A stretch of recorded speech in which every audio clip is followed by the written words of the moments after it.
लेकिन इसी बीच एक और बड़ी खबर बिहार के डिप्टी सीएम के दावे से जुड़ी। बड़ा दावा कर रहे हैं वो, समय पर होगी सीट शेयरिंग। विजय सिन्हा का ये दावा कि समय पर ही होगी सीट शेयरिंग। एनडीए में कोई नाराज नहीं है, सभी को पीएम मोदी पर भरोसा है। तो यहां पर सब कुछ ठीक होने का दावा करते हुए बिहार के डिप्टी सीएम कि सब कुछ सही है और समय पर सीट शेयरिंग का ऐलान भी हो जाएगा। कोई नाराज नहीं है एनडीए। सीट शेयरिंग कब तक होने का उम्मीद है सर? बहुत सवाल। समय पर होगा।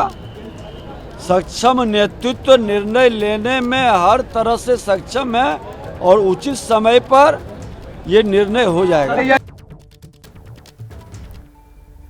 तो विजय सिन्हा को आपने सुन लिया और कहा कि कोई नाराजगी नहीं है। सही समय पर सीट शेयरिंग का क्या फॉर्मूला है वो सबके सामने आ जाएगा। अब ये देखना होगा कि सही समय उनके मुताबिक क्या है। बहरहाल तो देखिए, अभी तक ये पेच फंसा हुआ है, लेकिन अब सवाल यहां पर यह भी उठता है कि बीजेपी क्या फॉर्मूला अपना रही है। 1977 का फॉर्मूला बीजेपी ने अपनाया है क्या? ऐसा क्यों? देखिए, संभावना क्या है? सीट और कैंडिडेट के जो नाम है वो तय है। दूसरी तरफ रणनीति क्या है? विपक्ष को चकमा देने की रणनीति पर काम बीजेपी यहां पर कर रही है। ऐन वक्त पर ऐलान से फायदा होगा क्या? देखिए, विपक्षी दलों को प्रत्याशी बदलने का फिर मौका नहीं मिलेगा और ये एक रणनीति का हिस्सा। किसका फॉर्मूला है?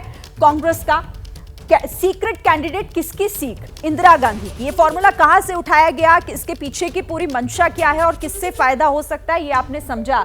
और 1977 में क्या किया था, ये फॉर्मूला क्या है? नामांकन की तारीख घोषित हुई, उम्मीदवारों की घोषणा नहीं की गई, नामों को गोपनीय पूरी तरीके से रखा गया था, कैंडिडेट्स को तैयारी में लगा दिया गया था, खास फायदा नहीं मिला, विरोधियों को चौंका दिया था। तो ये फॉर्मूला क्या अपनाया जा रहा है बीजेपी की तरफ से? ये सवाल फिलहाल यहां पर उठ रहा है कि क्या यही तो रणनीति नहीं है कि एकदम एंड मूवमेंट पर इसे जो है वो ऐलान किया जाए ताकि विपक्ष को सोचने और समझने का मौका ही ना मिले। अभिषेक, क्या यही रणनीति समझ आ रही है क्या? 1977 वाला फॉर्मूला अपनाने की तैयारी? देखिए, दो बातें बहुत ही साफ हैं। पहली बात तो ये है कि जो बिहार का बास्केट है शिरीन एनडीए का, वो बहुत ही बड़ा बास्केट है, आप समझ लो, और बहुत ही बड़ा और बहुत ही ट्रिकी बास्केट है। उस बास्केट में इतने अंतर विरोध हैं। पशुपत पारस की बात जो भी प्रकाश जी कह रहे थे, और इसके अलावा मुकेश सहनी की बात करें, इसके चिराग पासवान का अपना है, उपेंद्र कुशवाहा उनकी जो नाराजगी की बात सामने आ रही वो अपना ही है। तो ये सारे जो बास्केट है। और एक बात मैं आपको ये बताऊं, जानकारी ये भी है कि आरजेडी ने भी करीब एक रिजर्व रखा है 5 से 6 सीटों का, जिनके जरिए वो इन नाराज दलों को लुभाने की कोशिश कर रही है। तो ये निश्चित तौर पे एनडीए की स्ट्रेटजी ये है कि ये सारी बातें अंदर खाने चलती रहें और एक सस्पेंस कायम रहे। लेकिन मैं आपको फिर बता रहा हूं, अंदर खाने कम्युनिकेशन खुला हुआ है। पशुपत पारस से भी बात हो रही है, उपेंद्र कुशवाहा से बात हो रही है और मुकेश सहनी से भी बात चल रही है। लेकिन जो परसेप्शन है, उस परसेप्शन एक सस्पेंस जैसा परसेप्शन है और वो इस नाते इंडिया की जो रणनीति है वो भी इस सस्पेंस से प्रभावित हो रही। तो निश्चित तौर पर एक सरप्राइज एलिमेंट है, लेकिन ये ट्रिकी भी है। मैं आपको फिर कह रहा हूं, बिहार का जो बास्केट है वो बाकी राज्यों के बास्केट से अलग है और काफी ट्रिकी भी है। ठीक है। अब प्रकाश, आपके पास में आती हूं। आपको क्या लग रहा है प्रकाश जी कि क्या वाकई यही रणनीति पर काम कर रही है, एंड मोमेंट का इंतजार कर रही है ताकि विपक्ष को कोई मौका ही ना मिले सोचने समझने का?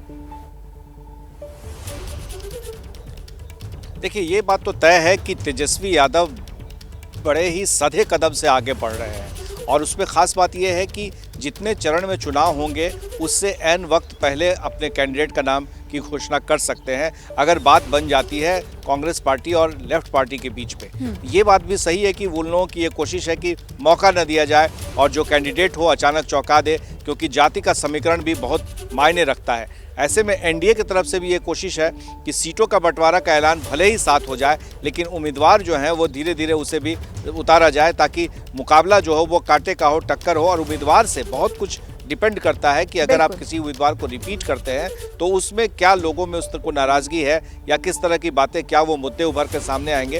तो ये दोनों तरफ से शह और मात का खेल चल रहा है। शह और मात का ये खेल है, अब तो देखना होगा इसमें जीतता कौन है। जैसे ही घड़ी का काटा दोपहर 2:30 पे आए, बबीता जी का दिल सास बहू साजिश के लिए मचल जाए। और ये है इनकी बहू, पूरे दिन ऑफिस की टेंशन हो जाए गॉन जब ये करें अपना फेवरेट शो फ्री टाइम पे ऑन। इनकी तरह आप भी देखिए अपना फेवरेट शो अपने टाइम पर और डाउनलोड कीजिए एबीपी लाइव ऐप अपने स्मार्ट टीवी पर।